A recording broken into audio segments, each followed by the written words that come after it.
You're an idiot, too.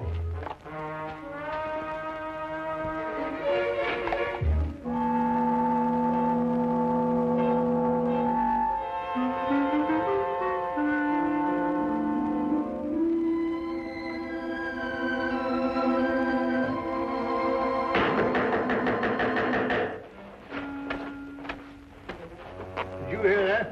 With no difficulty. What was it? Well, according to my deductions, I should imagine that someone is at the door. Oh. Well, Watson, won't you see who it is? Oh, well, that's just all right.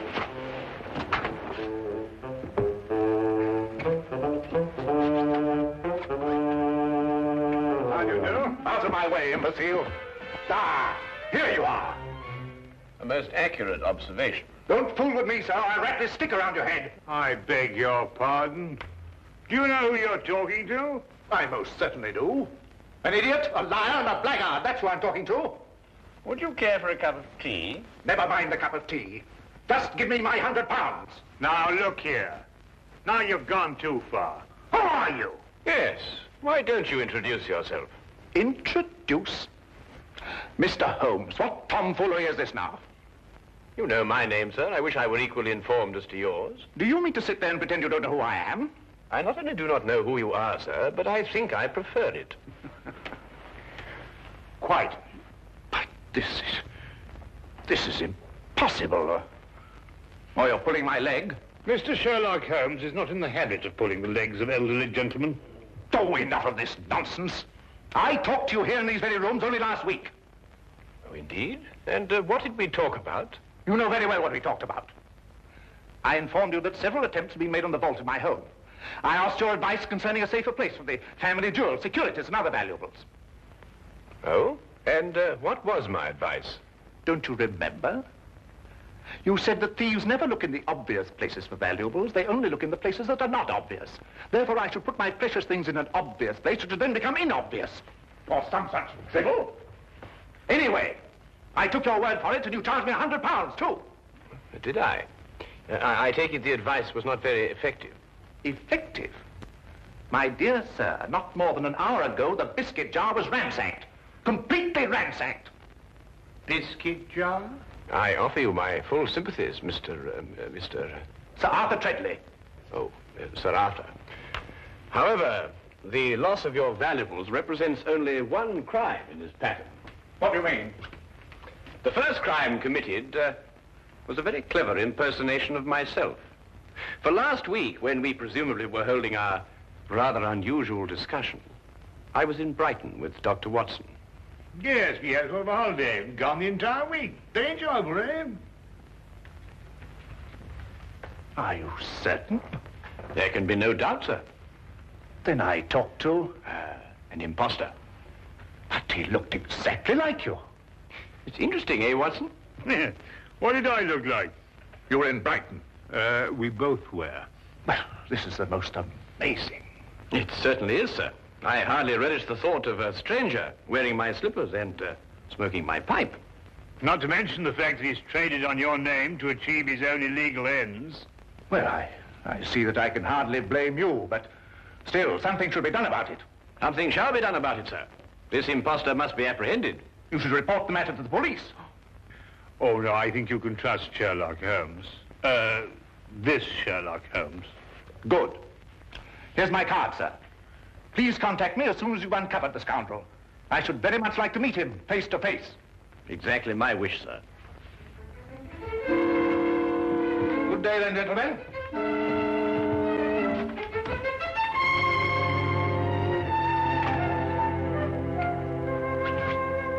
Oh, the nerve, all the impudence breaking in here and pretending to be Sherlock Holmes. I was thinking about that biscuit jar, Watson. I must say my alter ego certainly had a good deal of audacity. He's back. Well, I hardly think so, Watson. Hello, Inspector. Ah, Lestrade. Holmes? Oh. I'm the laughing stock of Scotland Yard. Oh, I am sorry to hear that. But so you should be. If it hadn't been for you, I'd have had London's cleverest jewel thief in the palm of my hand. Also London's cleverest impersonator, no doubt. Huh? I assume that you are under the impression that I visited you last week and offered you some unsolicited advice, shall we say? Of course I'm under the impression that... What do you mean, impression? Well, I'm sorry to disillusion you, Lestrade, but you see, Dr. Watson and I were not in London last week. A gentleman bearing an uncanny resemblance to myself has duped you. I don't believe it. You just won't admit to an error of judgment. Oh, no, Holmes. I'm not accepting that excuse. We were in Brighton, and we can prove it. Ridiculous. You came to my office, and you convinced me to switch my men from watching Carlton's jewelry shop to watching Hammelberg's jewelry shop. Yes, and naturally, Carlton's was the one that was robbed. Clean as a whistle. Oh, Holmes. I can't face my men. Of course not. My dear old friend, my advice to you is to return to your men and inform them that you deliberately exposed Carlton's jewelry shop to the thief. All part of a vast, intricate plan. And don't tell them anything more. Well, you think that would work, Holmes? My solemn word. I'll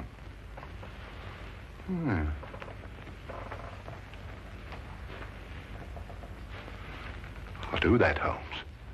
That's just what I'll tell them. They won't be able to make me out, will they? You will continue to be a puzzle to them. Yes. Oh, thank you, Holmes, thank you. Oh, by the way, you weren't serious about that impersonator, were you? Quite serious. Ridiculous.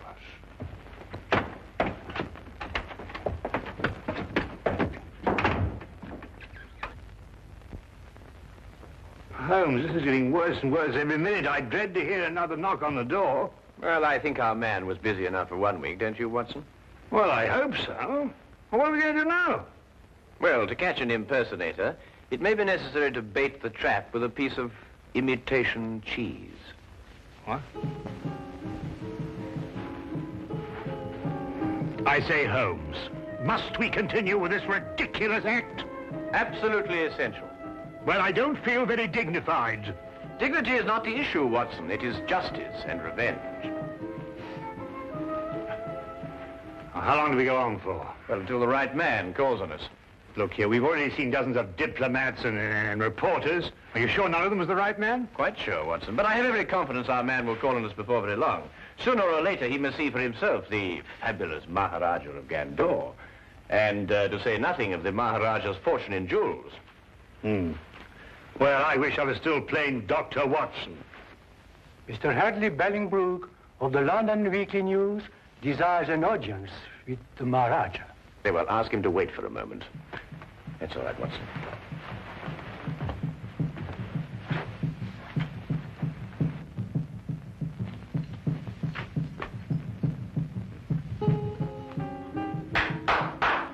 Show Mr. Bellingbrook in.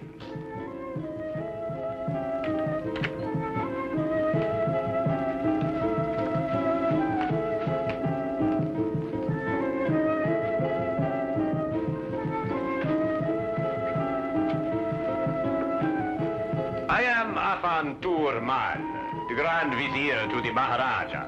We welcome you. How do you do? Please to follow me. The Maharaja of Gandor, Mr. Bellingbrook. Would you state purpose of visit? Well, I'd like to get an interview with the Maharaja for my newspaper.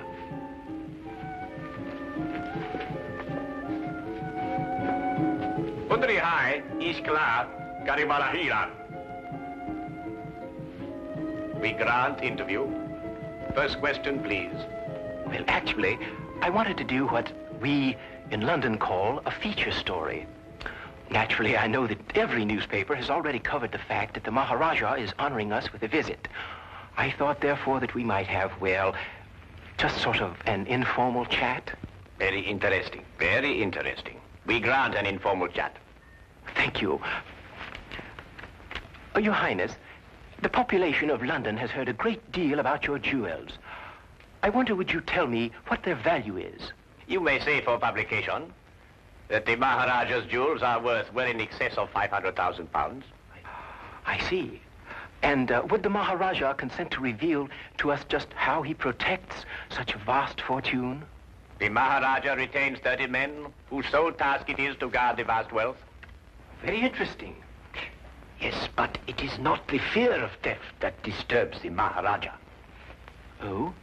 May I inquire just what it is that disturbs the Maharaja? Mr. Bolingbroke, we are faced with a delicate situation. May we take you in our confidence? Oh, yes, of course. Well, the truth is that the Maharaja's daughter is in love with a young Englishman. I had no idea. It is all too true, but we are plagued with doubts. Doubts? Yes. We would like to know if the young man is sincere in his affections, or, as you might term it, is he a fortune hunter? So you see, to most men, £500,000 is a fortune. That is a serious problem. Indeed, we would ask you in the greatest confidence if you could recommend to us a private individual who could carry out some discreet investigations into the young man's background and motives, eh? Have you not heard of Sherlock Holmes? Sherlock Holmes? No. The name falls strangely on our ears. I assure you, sir, the man is a master in matters of this nature. Then perhaps he is the one we seek. I'm sure he would be delighted to assist you. However, he is quite busy. I can't say exactly when he will be available. Then perhaps, you could manage to have a word with him and persuade him to give us an interview. Indeed, I shall.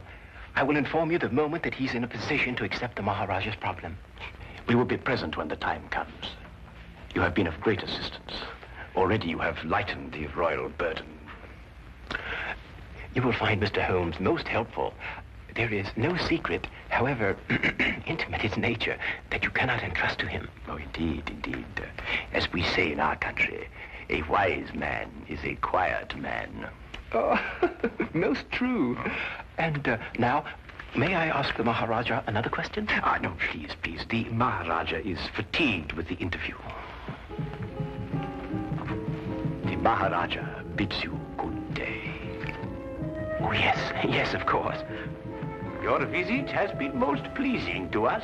Good day, Mr. Bolingbroke.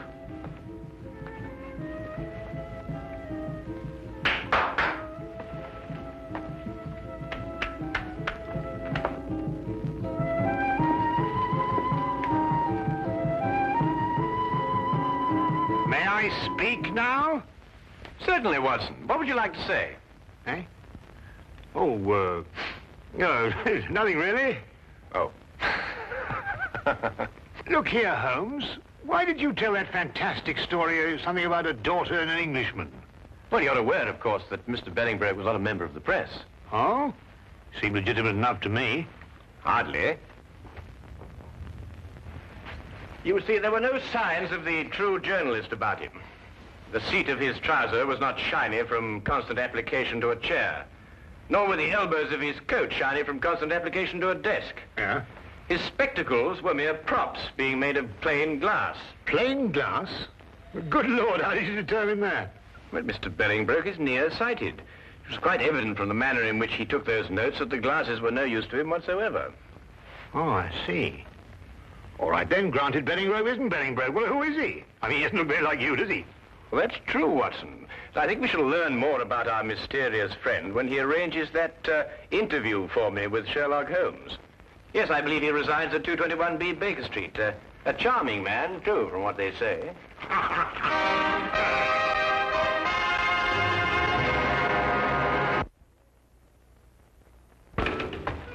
Cabby? I say, Holmes, you did say we were just going through the motions of leaving the city. Yes, correct.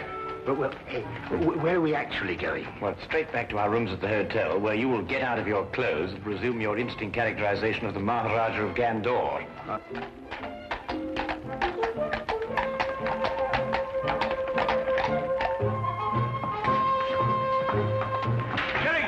Stand, my good man, and hurry. We have a train to catch.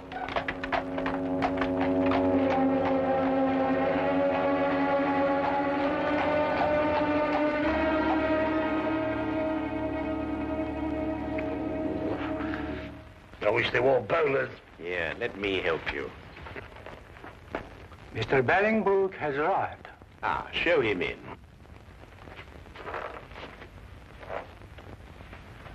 Maharaja. Huh? Ah, Mr. Bellingbrook. We greet you in peace and in hope. I think your hope is justified. Then you bring good tidings? I do. We had a good stroke of luck, and Mr. Holmes waits you this evening. Splendid. 8 o'clock would be most convenient for His Highness. I'm sure that would fit in with Mr. Holmes' schedule. We are most happy, Sahib. By the by, where does this Mr. Holmes reside? The address is 221B Baker Street. Baker Street. Ah, that has something to do with cakes and bread, no doubt. Yes, it is. But it has nothing to do with it in this case. Odd name for a street. But, however, we shall be there at the appointed hour. Good day, Mr. Bellingbrook. Holmes, if this is your idea of a joke, then our friendship is at an end. Not to mention my career with the Yard. I give you my word, Lestrade, I am utterly serious. And what could be fairer than that? I know. It just seems peculiar, this business of sneaking up to your place and arresting Sherlock Holmes. At 8 o'clock tonight. But suppose he isn't there. Suppose we burst in, guns drawn, and find the flat empty. How will I face my man? Rather sheepishly, I should imagine. Look, Lestrade, the imposter is using our flat because he thinks we've left the city. Yes, I know. But it will be a tremendous fillip for you, Lestrade. Your name will be on the lips of every man, woman, and child in London. Every man, woman, and child, eh, Holmes? All right, I'll do it, Holmes. I'll do what you ask. Wilkins? Yes, sir. Have Hennessy and Clybourne report here at 7:30 tonight. Yes, sir. Oh, and you'd better be here, too. Very good, sir. One thing more, Wilkins. If anything goes wrong tonight, you know with whom the responsibility will lie? Well, I hardly like to say so. You're in enough difficulty as it is, sir.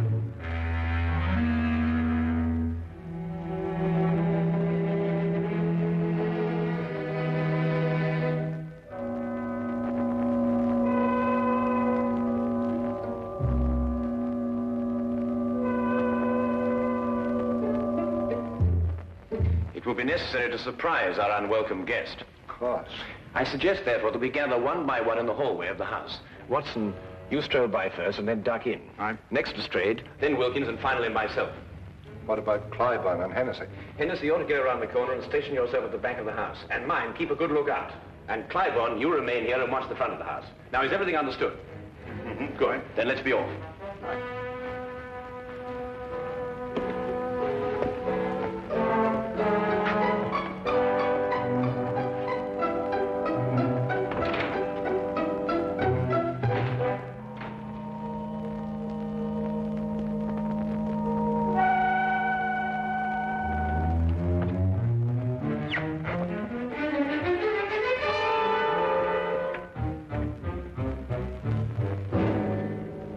Good evening.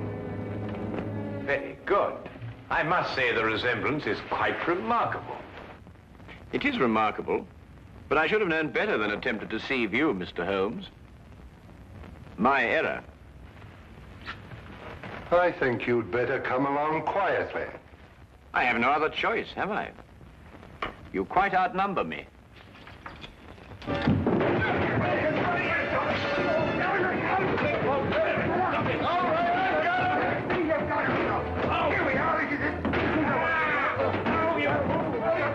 Fools! You've got the wrong one! Oh, no, you don't. We've had enough of your tricks. Lestrade, Watson, he's getting away! Let me up! Let you up, give you another chance to escape, You'll pardon me, gentlemen, but I believe you're sitting on the real Mr. Holmes. What makes you think so, Wilkins? Well, if he's the imposter, Where is the real Mr. Holmes? Yes, of course, you idiots. The real Holmes would run away. There should be two of us. Oh, my goodness, he's right. I'm most terribly sorry, Holmes. No time for all that now, Watson. Please, come on.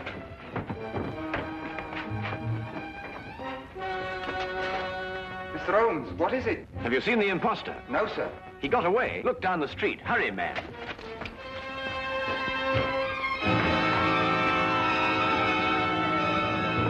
Don't move. Cliburn, what are you doing? Why, Mr. Holmes just told me that the imposter... Oh, my goodness. Where did you see him, Cliburn? Right at my post. I don't know which direction he took. Well, he can't have gone very far.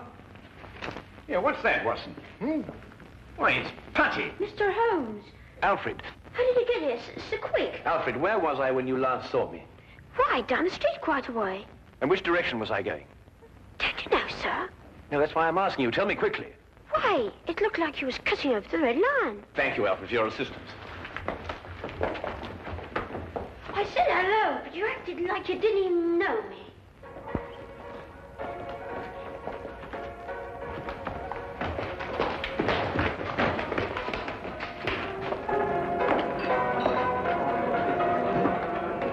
Make yourselves inconspicuous. I'll call you if I need you.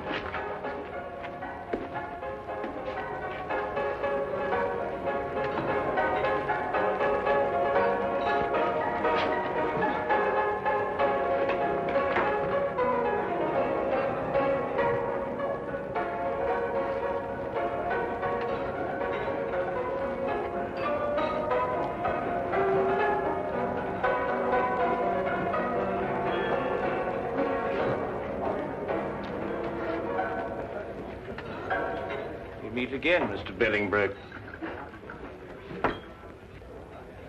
I beg your pardon. Disagreeable stuff, Putty, isn't it? The way it sticks to everything. Your hand at cup. No, I wouldn't advise you to do that. There's no point in trying to run away again. You see, there can be no possible confusion between us this time.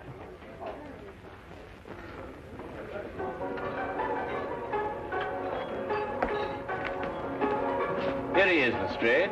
But who is this man? Well, it's rather difficult to say. Sometimes he is a certain Mr. Billingbroke, and at others a certain Mr. Sherlock Holmes. But at all times he is a superb master of mimicry and disguise. Holmes, are you positive? I'd hate to make another mistake, you know.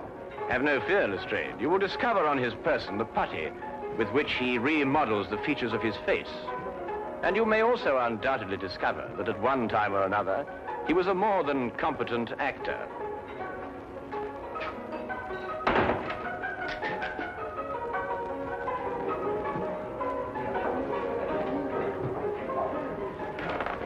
But Holmes, I still... All right, all of you. Now move in. Come on, Tony, we can make a break for it. Just in the nick of time, Charlie boy. Here, give me the gun. Thank you. Now, won't you sit down opposite your partner? Aren't you Tony Simmons? No, I am Sherlock Holmes. And this, in yet another disguise, is Tony Simmons. And this is Inspector Lestrade of Scotland Yard, Dr. Watson, Sergeant Wilkins, and Officer Cliburn. Now, is everything quite clear? Wilkins, give me a hand. My head feels quite light.